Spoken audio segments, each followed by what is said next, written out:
दोस्तों, आज मैं एक कहानी सुनाने वाला हूँ।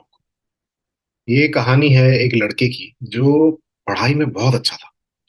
वो हर साल अपने क्लास में फर्स्ट आता था।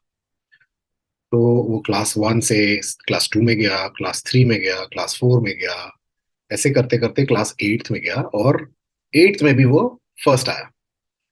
लेकिन फिर वो क्लास 9th में नहीं गया। उसने कहा नहीं, मुझे क्लास 8th में ही रहना है। और वो 8th में ही रहा और हर साल वो क्लास 8th में फर्स्ट आता रहा। अगले लगभग 8-10 साल तक वो क्लास 8th में ही फर्स्ट आता रहा। अब उसकी उम्र हो गई थी 21-22 साल की। तो लोगों ने कहा, भाई अब तुम 21-22 साल के हो गए हो, तुम्हें जाके नौकरी करनी है। तो वो गया नौकरी ढूंढने। उसे लगा उसे बहुत अच्छी नौकरी मिलेगी क्योंकि वो तो क्लास में हर वक्त फर्स्ट आता है। लेकिन अनफॉर्चुनेटली उसको बहुत कम मौके मिले क्योंकि वो ग्रेजुएट भी नहीं था। तो वो बड़ा सरप्राइज हो गया कि यार, मैंने पढ़ाई में इतना अच्छा किया, मैं इतना अच्छा स्टूडेंट हूँ और मुझे अच्छी नौकरी नहीं मिल रही, ये क्या बात है।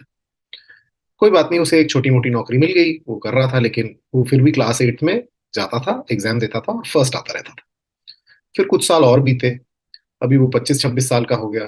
तो परिवार वालों ने कहा, अच्छा अब तुम्हारे लिए लड़की ढूंढनी है, तुम्हें शादी करनी चाहिए। तो उसने अपना प्रोफाइल मैट्रिमोनियल साइट्स पे बनाया और लड़की ढूंढने लगा। लेकिन अनफॉर्चुनेटली कोई भी उसकी पसंद की लड़की उसे नहीं मिली। क्योंकि बेयर मिनिमम एक्सपेक्टेशन उन लड़कियों की थी कि ये लड़का ग्रेजुएट हो, एक ढंग की नौकरी करे। और दोनों में से कोई भी चीज ये लड़का नहीं कर रहा था। तो ये बहुत सरप्राइज हुआ और ये बहुत कंप्लेन करने लगा कि मैं तो पढ़ाई में इतना अच्छा हूँ, मैं तो बेस्ट हूँ अपने लेवल पे, फिर भी मुझे वो सब क्यों नहीं मिल रहा जो मुझे चाहिए। अब ये कहानी सुन के आप लोगों को लग रहा होगा कि यार कितना बेवकूफ लड़का है। क्लास 8th में ही अटक गया, उससे आगे गया ही नहीं, तो उसको कैसे मिलेगा जो जो उसे चाहिए। लेकिन गौर कीजिए, एट अ सर्टन लेवल हम अपनी जिंदगी में भी कुछ ऐसा ही करते हैं। हम फॉर्मल एजुकेशन कंप्लीट कर लेते हैं, ग्रेजुएशन पोस्ट ग्रेजुएशन जो भी है वो कंप्लीट कर लेते हैं। तब हमें लगता है कि चलो, हमें जो भी सीखना था वो हम सीख चुके हैं। क्योंकि इनिशियली क्या होता है, उस ग्रेजुएशन और पोस्ट ग्रेजुएशन में जो भी हमने सीखा है, अगले 5-7-10 साल तक उसका हमें फायदा मिलता रहता है। उस सीख की वजह से हम अपने करियर में, अपने काम में प्रोग्रेस करते रहते हैं। लेकिन फिर हमें लगता है कि चलो, जैसे पहले 10 साल हमने प्रोग्रेस किया, वैसे ही अगले 10 साल कर लेंगे। लेकिन क्या होता है, उसके बाद आपको प्रमोशंस नहीं मिलती, आपकी ग्रोथ नहीं होती। क्योंकि अगले 10 साल में जो स्किल्स चाहिए आपको ग्रो करने के लिए, वो आपने अक्वायर नहीं करी, उस पर आपने ध्यान नहीं दिया, वो आपने सीखा नहीं। सिमिलरली क्या होता है, हेल्थ में भी वही होता है कि जब हम 20 साल के होते हैं, हमारी ईटिंग हैबिट्स जो होती हैं, हम उसी को 30 साल 35 साल तक कंटिन्यू करते रहते हैं। लेकिन हमारी एक्टिविटी लेवल्स बदल जाती हैं। फिर हमारा वेट गेन हो जाता है, लेकिन हम अपने तौर तरीके नहीं बदलते।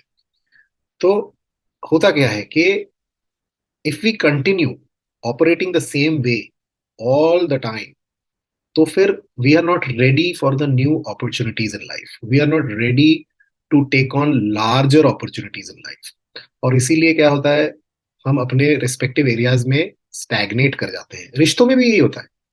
शादी अगर आपने करी और पहले 10 साल आपकी शादी एक तरीके से चली, ये जरूरी नहीं है कि आप उसी तौर तरीके से अगले 10-20 साल तक भी उस शादी को चला पाओगे। आपको रिलेशनशिप में भी कॉन्टिन्यूअसली इवॉल्व करना होता है, ग्रो करना होता है, सीखना होता है। एक पेरेंट बनने के बाद शादीशुदा जिंदगी बहुत बदल जाती है। उसके लिए भी आपको सोचना पड़ता है, कोचिंग लेनी पड़ती है, बुक्स पढ़नी पड़ती है, कुछ ना कुछ करना पड़ेगा आपको ग्रो करने के लिए, एक्सपैंड करने के लिए। और इसी को कहते हैं, इस माइंडसेट को कहते हैं ग्रोथ माइंडसेट। ये बहुत सुना होगा आप लोगों ने इंटरनेट पे, सोशल मीडिया पे, ग्रोथ माइंडसेट। ग्रोथ माइंडसेट यही होता है कि आप कंटिन्यूअसली ग्रो करने की कोशिश करें। ये चीज को आप रिकॉग्नाइज करें कि आपको सब कुछ नहीं आता। जैसे ही आपको लगेगा कि हाँ हाँ, मैं तो खूब पढ़ाई कर चुका हूँ, मैं नंबर 1 बिजनेस स्कूल से हूँ, मैं नंबर 1 इंजीनियरिंग कॉलेज से हूँ, मेरी शादी बहुत अच्छी चल रही है अगले पिछले 5 साल से, मेरा बच्चा मुझे बहुत प्यार करता है और ऐसा ही रिश्ता बना रहेगा जब वो टीनेजर बनेगा, you are setting yourself up for a big shock in life. So please embrace the growth mindset. Try to look for new skills, new learnings, new abilities in life so that you can stay ahead of the game. नहीं तो क्या होगा, जिंदगी हर बार आपके पास एक surprise भेजेगी जिसके लिए आप तैयार नहीं हो। आशा करता हूँ ये वीडियो फायदेमंद लगा होगा। I will come back with a new video soon. Thank you, bye bye.